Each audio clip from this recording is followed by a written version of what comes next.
Malam itu, udara di desa Sukamerta begitu pekat dan lembab, seolah-olah kabut sengaja diturunkan hanya untuk menutup mata manusia dari sesuatu yang tak seharusnya mereka lihat. Angin berhembus membawa aroma getir, percampuran tanah basah, bunga Kamboja, dan dupa terbakar yang samar-samar tercium dari arah hutan.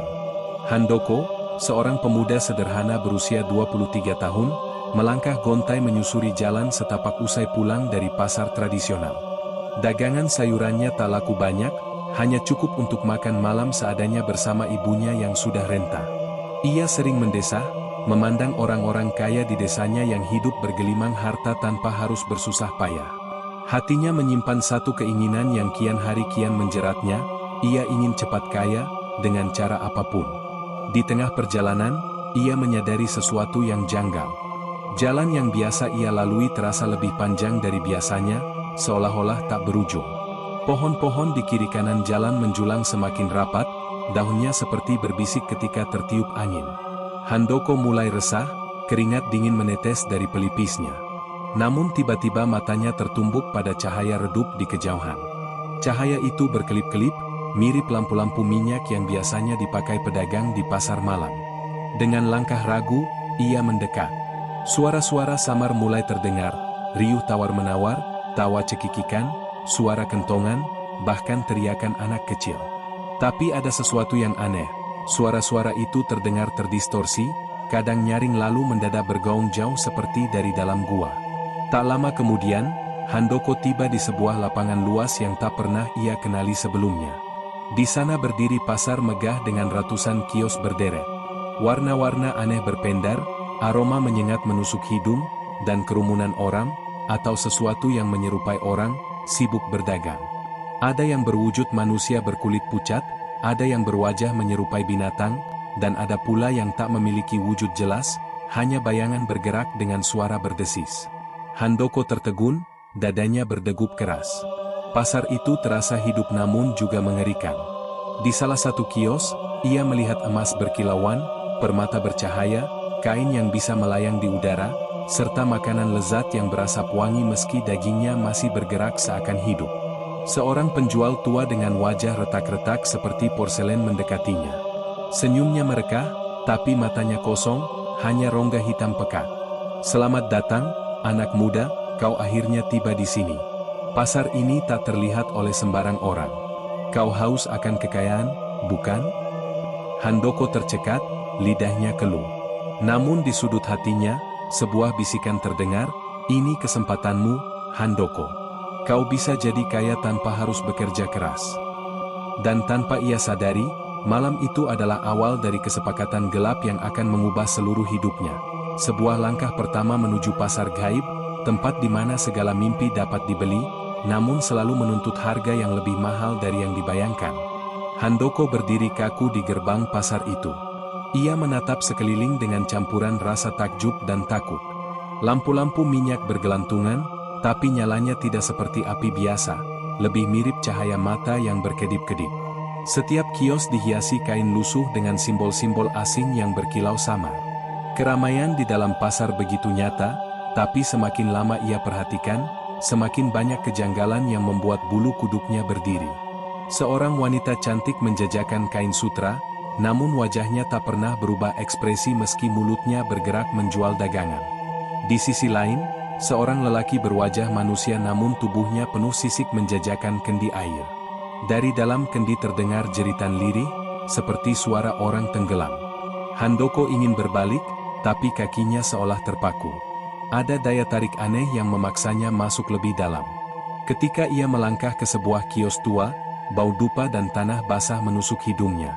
Di balik meja kayu yang retak, duduklah seorang pedagang renta dengan wajah seperti keramik pecah, penuh garis retakan yang menyala merah. Tangannya kurus panjang, kuku-kukunya hitam, matanya kosong. Ia tersenyum pada Handoko. "Ah, akhirnya kau datang juga, pemuda. Kau mencari jalan pintas menuju kekayaan, bukan? Pasar ini ada untuk mereka yang berani menukar sesuatu yang paling berharga dari dirinya." Handoko tercekat, jantungnya berdetak kencang. "Apa maksudmu?" "Aku tidak mengerti," suaranya bergetar. Pedagang tua itu mengangkat sekantong koin emas yang berkilau aneh di bawah cahaya. Logam itu tampak baru ditempa, tapi ketika Handoko menatapnya lebih lama, ia melihat bayangan wajahnya sendiri terpantul di setiap koin, wajah yang tampak lebih tua dan layu. Ambillah. Dengan ini, kau bisa menjual apapun di pasar manusia dan kau akan kaya mendadak. Tapi ingat, tak ada yang gratis. Kami hanya meminta bayaran kecil, sehelai rambutmu, hanya itu. Handoko menelan ludah. Tentu saja tawaran itu tampak tidak masuk akal, tukar sehelai rambut dengan sekantong emas. Namun hawa pasar, bisikan-bisikan aneh di telinganya, dan ambisi yang menggerogoti pikirannya membuat logikanya mati. Dengan tangan gemetar, ia mencabut sehelai rambut dari kepalanya dan menyerahkannya. Pedagang itu menerima rambut itu dengan senyum puas, lalu meniupnya perlahan. Rambut itu seketika terbakar tanpa api, meninggalkan bau anyir seperti daging hangus. Kantong emas diberikan pada Handoko. Beratnya nyata, dinginnya terasa. Handoko hampir tak percaya bahwa itu benar-benar ada di genggamannya. Pulanglah sekarang, anak muda. Nikmati hasil daganganmu. Dan ingat, jalan ke pasar ini akan selalu terbuka untukmu, selama kau berani membayar. Handoko keluar dari pasar dengan langkah gontai. Tiba-tiba semua cahaya padam, suara hiruk pikuk lenyap, dan ia menemukan dirinya berdiri kembali di jalan setapak hutan. Hanya ada suara jangkrik dan angin malam. Keesokan harinya, Handoko membawa koin emas itu ke tukang loak di pasar tradisional. Aneh, kain itu yang semula tampak kuno, kini berubah menjadi logam rupiah emas asli yang harganya sangat tinggi. Sang tukang loak membelinya tanpa ragu, bahkan dengan harga jauh lebih besar daripada yang ia bayangkan. Hari itu, untuk pertama kalinya, Handoko pulang dengan uang yang sangat banyak. Ibunya bingung dan sedikit curiga, namun Handoko hanya tersenyum, berkata dagangannya laris. Di malam harinya, ia tak bisa tidur. Kantong emas sisanya masih ada, berkilau di bawah lampu minyak. Tapi di sudut kamar, ia merasa ada sesuatu yang bergerak, bayangannya sendiri.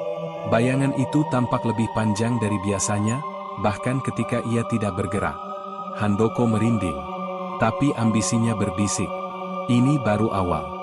Besok kau bisa mendapat lebih banyak lagi, hanya dengan sedikit bayaran. Dan sejak malam itu, hidup Handoko tak lagi sama. Sejak malam pertama membawa pulang kantong emas itu, hidup Handoko berubah 180 derajat. Uang yang ia miliki cukup untuk membeli lahan, memperluas dagangannya, bahkan mempekerjakan orang lain. Orang-orang di pasar tradisional mulai berbisik, bagaimana bisa si Handoko yang dulu hanya pedagang kecil sekarang mendadak kaya raya. Namun bagi Handoko, uang yang ia dapatkan masih terasa kurang. Rasa lapar dalam dirinya semakin menguasai, mendorongnya kembali mencari jalan menuju hutan, berharap pasar gaib itu akan muncul lagi. Dan benar saja, pada malam Jumat Kliwon, kabut kembali turun. Suara riuh pasar terdengar samar di telinganya. Seperti magnet, langkahnya ditarik masuk. Kunjungan kedua ke pasar gaib. Kali ini, pasar tampak lebih ramai dari sebelumnya. Makhluk-makhluk aneh berdesakan, berteriak menjajakan barang-barang gaib. Seorang penjual bertangan enam menawarkan kain yang bisa membuat orang tak terlihat.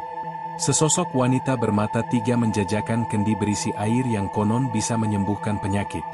Bahkan seekor anjing hitam berbicara manusia, menawarkan tulang bercahaya yang bisa membuat tanah subur. Handoko terpana. Tapi matanya hanya tertuju pada pedagang tua berwajah retak-retak itu.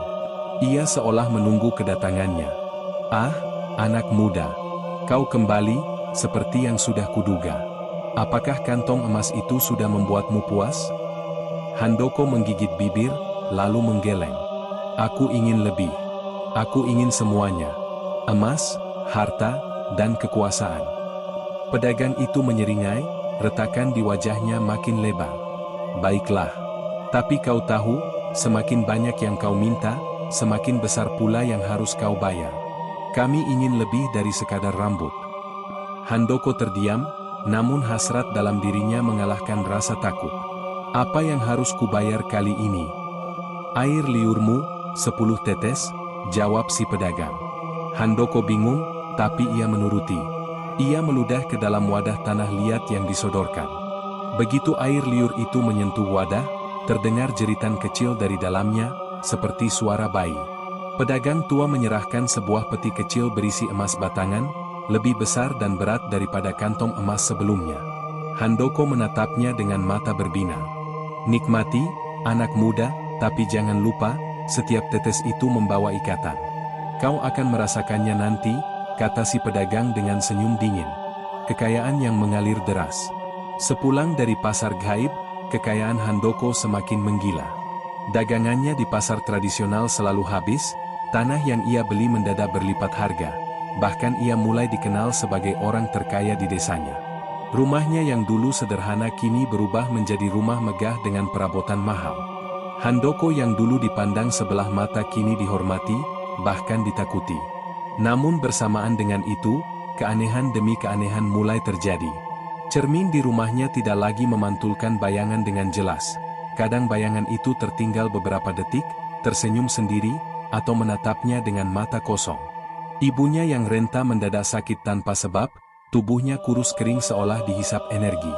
Setiap malam, Handoko mendengar bisikan-bisikan lirih di telinganya, "Kembalilah, bayar hutangmu." Ayam-ayam di kandang mati mendadak, dengan lidah terjulur dan mata melotot seakan melihat sesuatu yang menakutkan sebelum mati. Handoko mencoba menutup mata pada semua kejanggalan itu. "Ini hanya kebetulan," katanya kepada diri sendiri. Namun jauh di dalam hatinya, ia tahu semua ini berkaitan dengan perjanjian gelap yang ia buat. Kunjungan ketiga ke pasar gaib. Rasa tamak membuatnya kembali lagi ke pasar gaib untuk ketiga kalinya. Kali ini, pedagang tua menyodorkan syarat yang lebih berat. "Bayanganmu, sebagian darinya. Serahkan, maka kau akan mendapat harta berlipat 1000 kali." Handoko menggigil. "Bayanganku?" Pedagang itu mengangguk. "Ya, kau tak akan merasakannya sekarang. Tapi ketika kau tak lagi memiliki bayangan utuh, saat itulah kau akan tahu harga yang sesungguhnya." Hasrat telah membutakan Handoko. Ia mengangguk, menyerahkan dirinya. Tiba-tiba, bayangan di bawah kakinya memanjang, terangkat, lalu terbelah. Sebagian dari bayangan itu masuk ke wadah hitam pekat yang disodorkan pedagang. Handoko merasa tubuhnya ringan sejenak, lalu pedagang memberinya peti emas yang lebih besar lagi. Awal kutukan. Setelah itu, hidup Handoko semakin mewah. Tapi orang-orang mulai merasakan sesuatu yang salah darinya. Ketika ia berjalan di bawah matahari, bayangannya tampak aneh, lebih tipis, bahkan kadang tak ada sama sekali. Beberapa warga desa bersumpah melihat sosok menyerupai Handoko berjalan di pematang sawah tengah malam, padahal ia sedang tidur di rumah. Ibunya semakin sakit, dokter desa tidak mampu menemukan penyebabnya. Dan suatu malam, ketika Handoko menatap emasnya yang bertumpuk di kamar, ia mendengar tawa lirih dari balik kegelapan. Tawa itu sangat mirip dengan suaranya sendiri. Malam itu, rumah Handoko terasa begitu dingin meski lampu minyak menyala terang. Ibunya terbaring di dipan bambu, wajahnya pucat pasi, nafasnya tersengal-sengal.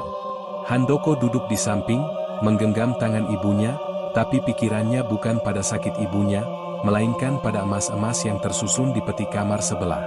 Tiba-tiba, ibunya membuka mata dan menatapnya dengan pandangan kosong. Dengan suara serak, ia berbisik, Kau bukan lagi anakku?" Handoko terperanjat, keringat dingin mengucur deras. Namun beberapa detik kemudian, ibunya pingsan lagi. Kata-kata itu menghantui pikirannya semalaman. Bayangan yang hilang. Keesokan paginya, ketika Handoko berdiri di halaman rumah, ia menyadari sesuatu yang menakutkan. Di bawah cahaya matahari, tubuhnya sama sekali tidak memiliki bayangan.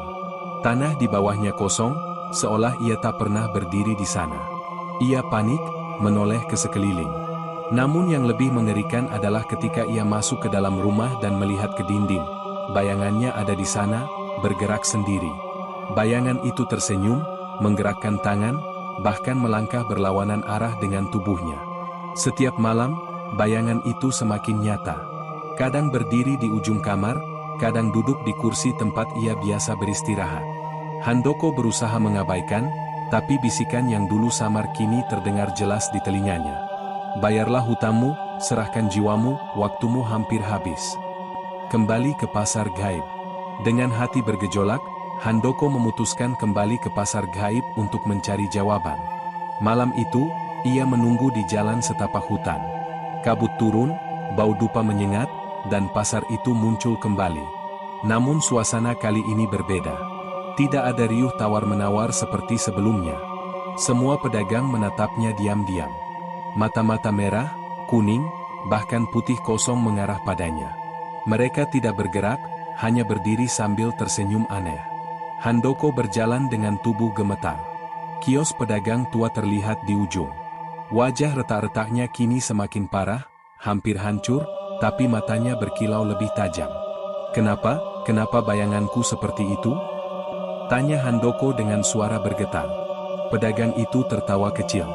"Karena kau telah menukarnya, pemuda. Kau menjual bagian dari dirimu sendiri. Setiap kali kau datang, kau semakin hilang. Sekarang yang tersisa hanya satu, jiwamu." Handoko mundur selangkah, wajahnya pucat. "Tidak. Aku tidak mau menyerahkan jiwaku. Ambil emas ini kembali, ambil semua. Aku tidak mau lagi." Pedagang tua itu tersenyum lebar, retakan wajahnya makin terbuka seperti pecahan kaca. Dari retakan itu keluar cairan hitam pekat yang menetes ke meja. "Tidak ada jalan kembali, anak muda. Pasar ini tidak menerima pengembalian. Kau sudah menjadi bagian dari kami." Pasar yang sunyi. Tiba-tiba, seluruh pasar menjadi sunyi. Pedagang-pedagang lain, yang tadi diam menatap, mulai bergerak. Mereka mendekat perlahan, tubuh mereka berubah bentuk. Ada yang memanjang seperti ular, ada yang menggembung dengan wajah-wajah bermunculan di tubuhnya, ada pula yang merangkak sambil mengeluarkan suara geraman. Handoko gemetar, napasnya tersengal. Ia mencoba berlari ke pintu keluar, namun kakinya berat seolah terikat. Dari arah kerumunan, bayangan dirinya muncul. Wujudnya sama persis dengan Handoko, hanya saja lebih pucat, matanya hitam pekat, dan senyumnya menyeramkan. Bayangan itu mendekat, menatapnya dalam-dalam. "Aku adalah kau, bagian yang kau jual. Kau sudah tidak lengkap lagi, Handoko. Dan sebentar lagi, aku akan menggantikanmu." Handoko berteriak histeris, tubuhnya bergetar hebat. Ia menutup mata, berharap ini hanya mimpi buruk. Tapi ketika ia membuka mata lagi, ia sudah berdiri di gerbang pasar, sendirian. Namun kali ini, tangannya kotor penuh noda hitam, kukunya berubah panjang, dan di telinganya terdengar tawa samar, tawa dirinya sendiri. Sejak kunjungannya yang terakhir, Handoko tak lagi bisa hidup normal. Setiap malam, ia mendengar suara-suara dari kegelapan rumahnya. Kadang seperti orang berjualan di pasar, teriakan tawar-menawar, bunyi kentongan, hingga suara gonggongan anjing bercampur tangisan bayi. Semua itu terdengar dari kamar, padahal di luar rumah sunyi senyap. Ibunya makin parah sakitnya. Tubuhnya kurus seperti tinggal tulang, matanya cekung dalam, dan setiap kali melihat Handoko, ia hanya menangis tanpa suara. Seolah-olah tahu, anak yang dibesarkannya sudah bukan lagi manusia sepenuhnya. Bayangan yang hidup. Yang paling mengerikan adalah bayangannya sendiri.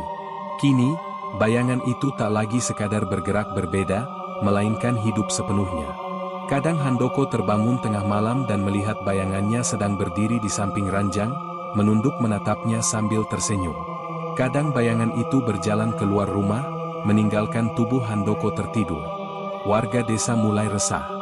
Beberapa orang mengaku melihat dua Handoko sekaligus.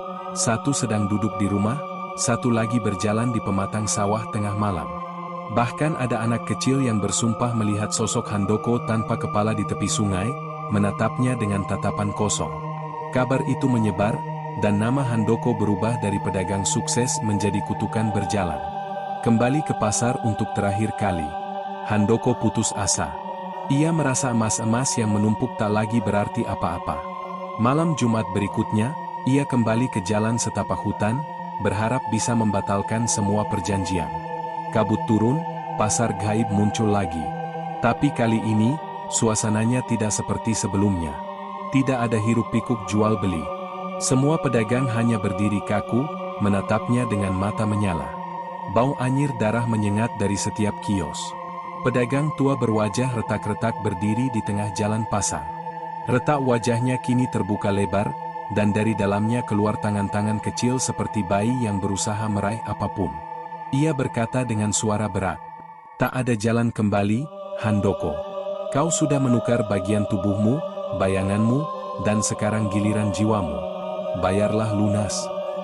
Handoko mundur, tubuhnya gemetar. Ia berteriak, "Aku tidak mau. Aku tidak akan menyerahkan jiwaku." Pengejaran dimulai. Sekejap, seluruh pasar bergetar.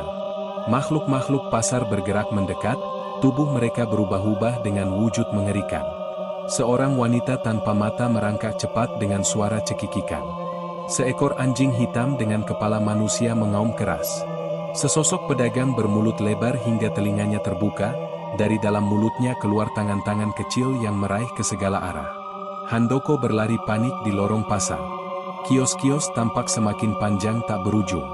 Suara langkah makhluk-makhluk itu makin dekat, napas mereka terasa di tengkuknya. Tiba-tiba, ia melihat sosok lain di depan, dirinya sendiri, bayangan yang telah lepas. Wujud itu tersenyum, matanya hitam pekat, lalu berlari ke arah lain. Handoko mengejarnya, berharap bayangannya adalah kunci untuk bebas. Namun setiap kali ia hampir mendekat, bayangan itu menjauh, menuntunnya lebih dalam ke jantung pasar. Gerbang yang tertutup. Akhirnya, ia sampai di sebuah gerbang besar yang tampak seperti pintu keluar. Handoko berlari sekuat tenaga, namun sesaat sebelum ia menyentuhnya, gerbang itu menutup sendiri dengan suara dentuman keras. Dari balik kegelapan, terdengar suara menggelegar, suara yang sama dengan pedagang tua tapi lebih dalam, seperti ribuan orang berbicara bersamaan. "Siapa yang masuk, tak bisa keluar tanpa membayar lunas. Kau sudah menjadi milik pasar ini, Handoko."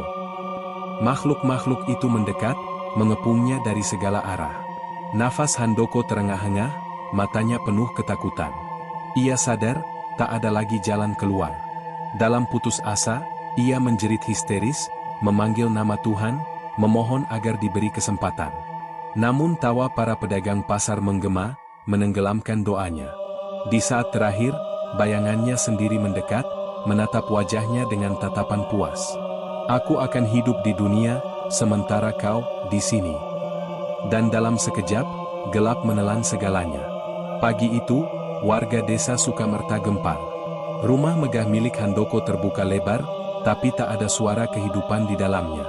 Beberapa tetangga memberanikan diri masuk, dan yang mereka temukan membuat bulu kuduk mereka berdiri. Handoko duduk kaku di kursi kayu di tengah ruang tamu. Matanya terbuka lebar, tapi kosong, seolah menatap sesuatu jauh di balik dunia ini. Tubuhnya masih segar, tapi wajahnya pucat pasi. Di sekelilingnya berserakan emas, perak, dan permata, namun semuanya sudah berubah menjadi tanah kuburan basah yang mengeluarkan bau anyir menyengat. Di dinding rumah, bayangan Handoko terlihat jelas. Namun anehnya, bayangan itu bergerak sendiri, kadang berdiri, kadang melambaikan tangan, bahkan sesekali tersenyum pada orang-orang yang melihatnya. Seorang tetua desa yang dikenal bijak segera menutup mulutnya, berkata dengan suara bergetar, "Dia sudah bukan manusia, jiwanya telah diambil." Sejak hari itu, banyak keanehan melanda desa. Orang-orang bersumpah melihat sosok Handoko berjalan di jalanan malam hari, menenteng kantong emas yang berkilau. Ada pula yang mengaku mendengar suaranya menawarkan barang-barang gaib di dekat sungai atau di persimpangan jalan. Emas murah, cukup tukar sedikit dari dirimu," begitu suara lirih yang terdengar, selalu menjelang tengah malam. Tak ada yang berani mendekat, karena mereka tahu itu bukan lagi Handoko, melainkan makhluk pasar gaib yang memakai wajahnya. Ibunya yang renta akhirnya meninggal beberapa hari setelah kejadian itu. Orang-orang desa mengaku, sebelum hembusan nafas terakhirnya, sang ibu berbisik, "Anakku, sudah dibawa pasar." Tangisan warga mengiringi kepergian wanita tua itu, namun tak seorang pun berani menyebut nama Handoko lagi secara terang-terangan. Mereka percaya, menyebut namanya di malam hari sama saja dengan memanggil dirinya yang sudah menjadi penghuni pasar gaib. Malam Jumat Kliwon, beberapa pemuda desa nekat mengintip rumah Handoko yang sudah kosong. Mereka melihat sesuatu yang membuat mereka lari terbirit-birit. Bayangan Handoko menempel di dinding, bergerak liar. Di meja rumahnya, ada koin emas berkilau. Tapi saat salah seorang hampir menyentuhnya, emas itu berubah menjadi tengkorak bayi kecil yang berlumur tanah basah. Dari dalam kamar terdengar suara langkah banyak orang, seolah pasar penuh sesak sedang berlangsung di sana. Waktu berlalu. Namun legenda tentang Handoko terus hidup. Orang-orang percaya, ia kini telah menjadi salah satu pedagang pasar gaib. Wajahnya pucat, matanya kosong, namun senyumnya ramah. Ia duduk di balik meja kios dengan barang dagangan berkilau, emas, perak, kain bercahaya. Setiap orang yang tersesat di hutan dan tanpa sengaja masuk ke pasar itu, pasti akan bertemu Handoko. Dengan suara lirih, ia selalu berkata, "Kau ingin cepat kaya? Aku pernah seperti dirimu. Cukup tukar sedikit dari dirimu, rambutmu, bayanganmu, atau jiwamu. Murah sekali, bukan?" Dan mereka yang tergoda, akan bernasib sama sepertinya. Desa Sukamerta kini dikenal angker. Tak ada orang yang berani melewati jalan setapak hutan saat malam, apalagi ketika kabut turun. Pasar gaib diyakini masih ada, dan Handoko, pemuda rakus yang ingin cepat kaya, telah menjadi bagian darinya. Setiap kali angin malam membawa bau dupa bercampur tanah basah, warga menutup pintu rapat-rapat, berdoa agar tak pernah dipanggil untuk masuk. Karena mereka tahu, sekali seseorang melangkah ke pasar gaib, ia tak akan pernah benar-benar pulang. Dan di kejauhan, samar terdengar tawa lirih.